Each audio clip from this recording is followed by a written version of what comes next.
Oh, Just want to make sure you were paying attention. come on, man. Let's bring in our boy. Let's show you what we're laughing at. Hold on. man. I'm gonna put the display names on the screen. Look at that boy right there.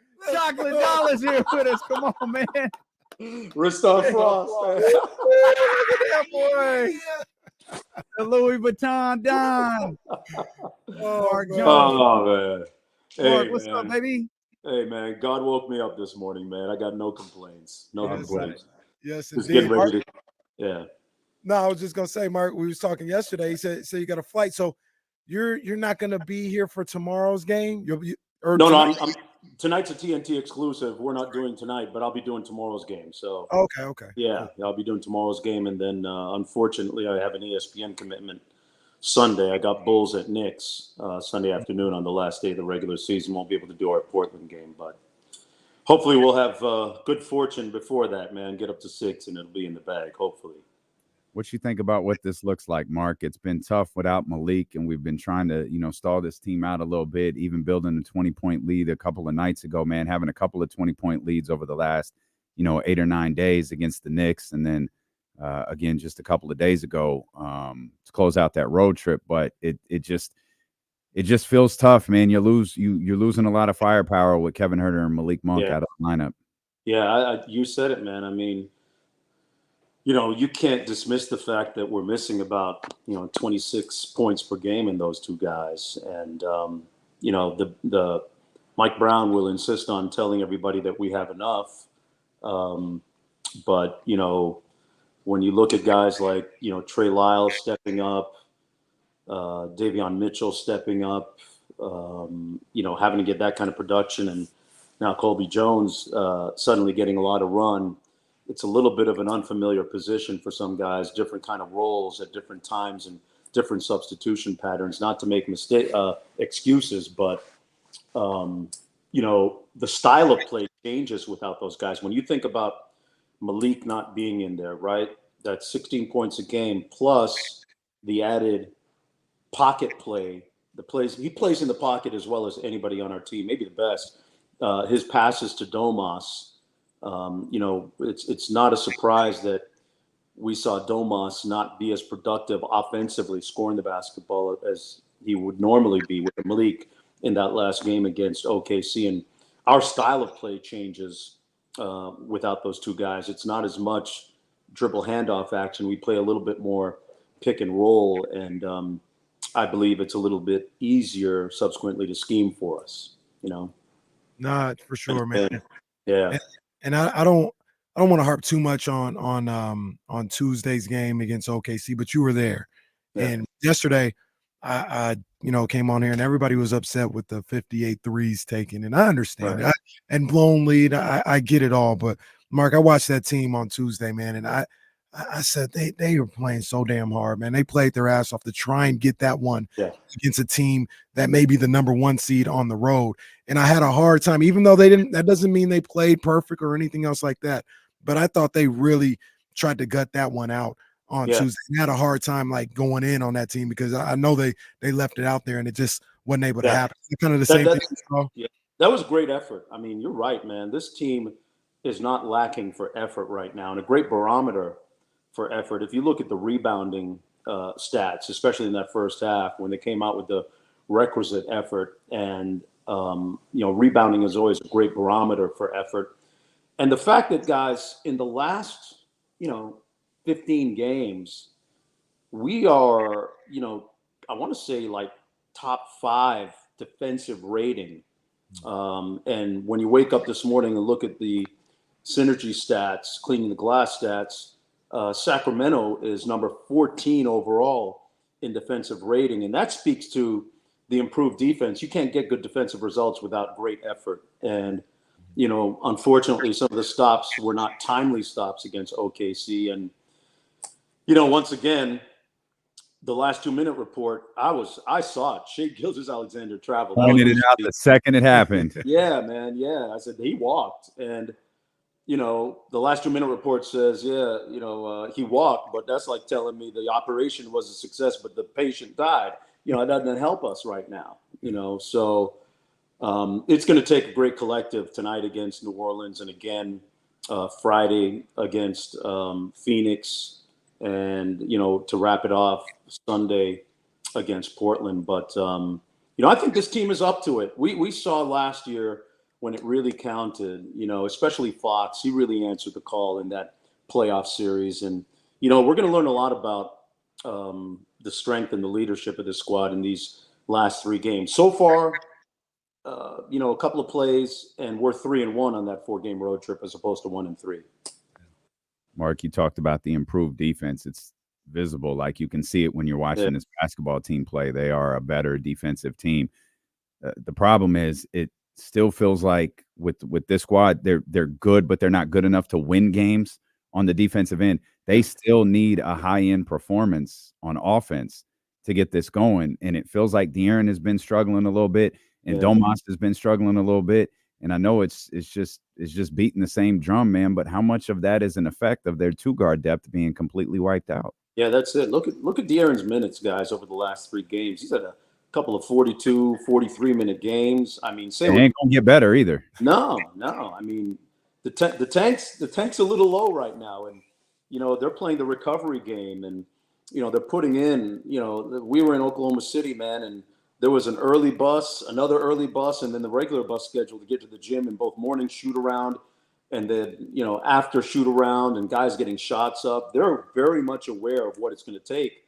Mentally they're there. Sometimes the body doesn't comply. So, I know that over the last 24 hours they've been getting their treatment and their rest. De'Aaron told me that he's been doing his lifting to try and stay strong, even after road games, and even sometimes after back-to-back. So he's putting in the time and the effort. And, Domas tonight is going to be an interesting matchup against the New Orleans team because, we need him to be at his best. And this Pelican squad is a team that we've struggled against. And, sometimes we can struggle against length, and they've got Valanciunas and length on the wings as well. So, tonight's going to be a great test, and see how we moving forward. Mark, we talked about some of the struggles, and Fox and Sabonis kind of running on anything. One of the big revelations as the last couple of weeks, and especially in that game on Tuesday, was Keon Ellis, man. Yeah. And the way he's played and showing that he's not just this defensive guy or anything else like that. You leave him open for a shot, Right. The league is going to start to learn, like, we can't leave him open for a shot. He'll knock it down. You've seen him, the whole way through. You've seen him since he was, that 2-way guy earlier. Right. What have you seen in his game where I feel like he's gotten better over the course of the year? He stepped up his game, and that's why he's performing the way he has. What have you seen from him over this time that you've I love the way that when he catches guys, that he's popping right away. No hesitancy on those 3 balls. I mean, we saw what he did in that OKC game. We saw what he did, especially in the first half. And if you look at, tonight and tomorrow, I'm going to be interested to see whether guys like, Trey Murphy or CJ McCollum, whoever is guarding him, are going underneath those screens or trying to lock and trail and come over the top. Because if they go under, Keon's going to make them pay. He's been shooting it well. And, at the defensive end, with all of his steals and deflections, he's constantly, I speak with Jordy Fernandez, who runs our defense, he's constantly grading out amongst the top 2 or 3 players every single game. With his growth at the offensive end, it's much needed at this point. If he pops for another career high tonight, tomorrow, and then on Sunday, we'll be in good business. And it's not beyond him, because he's playing with a lot of confidence now. A lot of confidence, and there's nobody in his mind that causes him to pause for thought in terms of being able to pull. And he's got the drive game, the 3-pointer, mid-range game, and he was very locked in on Tuesday. Mm-hmm. Mark, the Kings could finish at, or at the very least in the vicinity of what they finished with last year at those 48 wins. But this has felt like a completely different season. I know. You are significantly closer to these guys than we are. Is that an accurate assessment? Has this felt different to you and to everyone in the organization? Yeah. It's the same squad, but it's just dressed up differently. And at the end of the day, last year first, a historically efficient offense, 120 rating, whatever it was. 25th defensive rating. All that got us was a first-round elimination. You wake up this morning, we're 14th in offense, 14th in defensive rating. That combination gives us a much better chance of advancing past the first round of the playoffs and being a serious contender.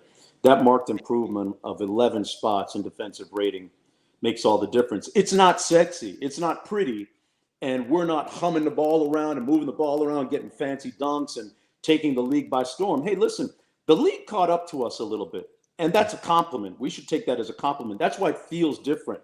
You said it, man. Like, our record is going to be about the same as it was a year ago, within the vicinity of 48 wins. But, imitation is a form of flattery, right? You look around the league, there's a lot of teams playing the same type of DHO actions that we played last year. I counted about 5 or 6 at least that have exactly the same type of actions that we play in Sacramento. So they've caught up a little bit. We've caught up on the defensive end. And, these last 3 games are going to tell ultimately whether the offense is going to be good enough.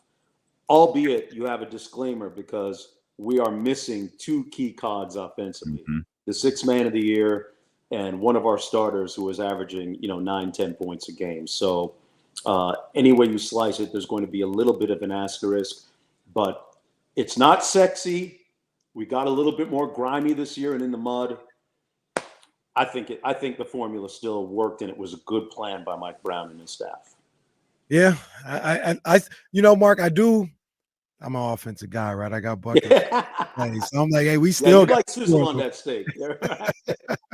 we still, what he means is he's not a defensive guy. He wasn't getting down in that stance. Hey, help, hey, switch, hey.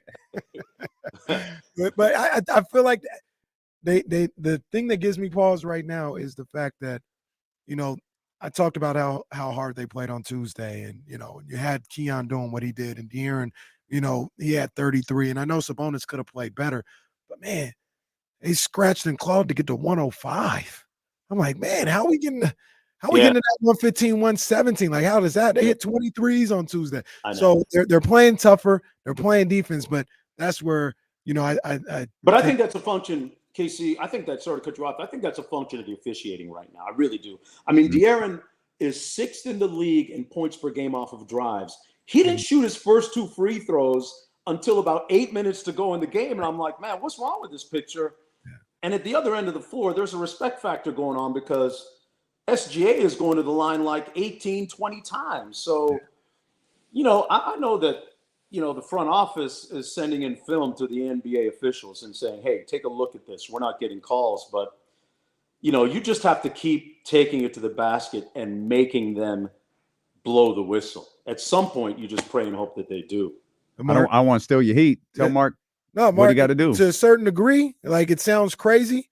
I think these guys need to fall more. Like, if you really watch, like you do, watch Fox and Sabonis, they don't do all that falling and flailing all over the place. I think, unfortunately, I hate that part of the game, but it seems like that's the only thing that gets these people attention. I hate to admit it, but you are 100 on that, man. You kept it a bean. That is so true because, De'Aaron and Domas aren't throwing their head back with the big hair going back when they get hit and going to the free throw line and complaining after every single call like a couple of people do in this, like a few superstars in this league do. You know what I'm talking about. And they're not like that. Their disposition naturally isn't like that. And I believe it works against them. Hey, listen, I saw and heard Mike Brown working the officials on every single call. And I don't usually complain about the officials, guys, because I think they do overall an extremely good job. Literally every call they make is evaluated, every single call. But they missed a few, and Mike Brown let them hear about it to no avail. They got to fix this system of the last 2-minute report, though. Like, if you can evaluate it later, someone in Secaucus can see it in real time. Like, hey, we got a this is wrong. We got a problem here. That ball was off Chet, not Domas. Hey, we got a problem here. And it don't take that long. I'm watching the game, and within no more than a minute, I'm like, oh, I know what happened. If the NFL can figure it out, I feel like y'all could figure it out too. If Mark Jones could point it out when it happens, someone who is looking for these types of things at a monitor in Secaucus should be able to see it. Yeah.